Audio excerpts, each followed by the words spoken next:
Welcome to PoliticsNY with Skye Behind the Curtain, where we speak with industry leaders and government insiders about what's going on in New York City and state politics, because everything comes back to government and politics. Right now, I have the pleasure of being with Sid Davidoff, the managing and founding partner of his firm, Davidoff, Hutcher, and Citron. And here he is with us. He's a staple in this industry with a lot of experience. So how's it going, Sid? It's going well. I guess if a staple means I've been doing it for almost 50 years. So yeah, I'm a staple. Everything's going great. You know, this is we're in an exciting era as we have a new governor and about to have a new mayor, and we're all looking forward to both the city and state and the new relationship that will happen between the two. So it's an interesting time. It is. So with all your experience, you said 50 years, how do you counsel clients now differently, or are there different types of clients maybe that you try and rope into things as everything's changing? Well, you know, the big thing now is cannabis. So certainly from the state level, the industry that it will probably be the future of a good part of the future of the economy of the state and city will be cannabis. So we've set up a whole cannabis division under Stephen Melito, who heads our state government office, and is a great team. They have an expertise in it. We've got a number of clients who do everything from grow to process to wholesale to sell, retail. And it's interesting for us because it's a new era. It's interesting for the clients who are more experienced than we are, actually, most of them, because they've been in other states and have experienced the situation in other states. So we're learning from each other in a lot of ways, but it's the governor's just completed the cannabis board that will be regulating it. So that to us is probably on the horizon, the most interesting thing. The other things that we deal with our clients is introducing them to the new mayor, which we've done, and who will be the new mayor. And we're very excited about it. I mean, I've known Eric for a long time. I've made it quite clear that he is the man for the times.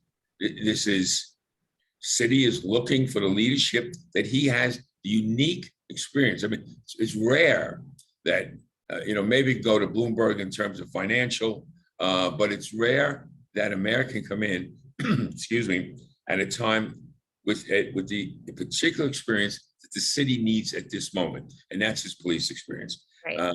It's the community needs its police, and the police needs its community. They have to work together.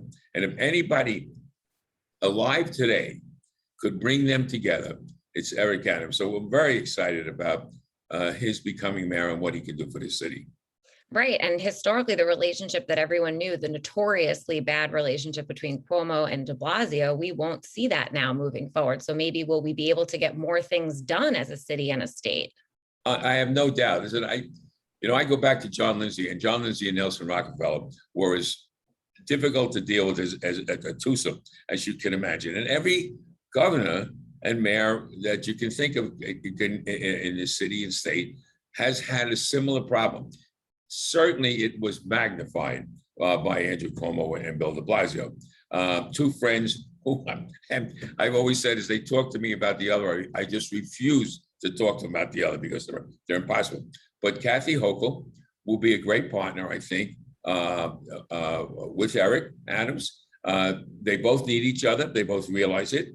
It's been a difficult time coming out of the pandemic, and I really believe that we'll see a new partnership with this legislature that's predominantly downstate, a governor who understands it, and a mayor who clearly understands it. So this is going to be a good time. Yeah, it will be. Now, do you think Kathy Hochul wins re-election? Should she move forward with that in 2022? Well, I think she's going to run. There's no doubt about that. She's out raising money. She's doing it well. I think she's going to be very tough to beat. First woman governor. You have to see the field. Part of the problems, and unfortunately part of the problem in New York politics in particular, but I suspect most places, is raising funds for a campaign. Mm-hmm. And if anybody is going to run against them and can't self-fund, and I can't imagine that there's somebody out there that can self-fund $15 million, that's ready to run against them in a primary. I think she has got to certainly the front runner. There are vulnerabilities. She's from upstate. She's the New Yorkers, New York City people still have need to get to know her. But she's got a few months of a honeymoon, which she's using and using it well, by the way. So she's going to be a difficult candidate to beat by an insurgent at this point. Yeah, I find that she's humble and down to earth. Like she posted a picture of her lieutenant governor jacket and she just crossed out the lieutenant and said, why waste a perfectly fine jacket? I think that's great. She is, she comes from, interesting enough, she comes from town and county politics. Besides having been a congressperson, she was originally on the town board and the county board. And so she understands a lot about local government that many governors have not had that opportunity. So, and she's smart about it. She'll be a good campaigner. She's not going to be easy to beat. Mm-hmm. Okay, so Davidoff, tell us as the last question, something fun or interesting about yourself that maybe people don't know. Well, I have finally at this old age, bought a house in the Dominican Republic and learning Spanish in Punta Cana, a great vacation resort. And whenever I can, and particularly in the cold weather, I run down there and play a little tennis. I'm not a golfer, though I live on a golf course, and go into the Great Caribbean Sea. So that's the fun part of my life. I work here and I fool around down there. Oh yeah, and you habla español. Un poco.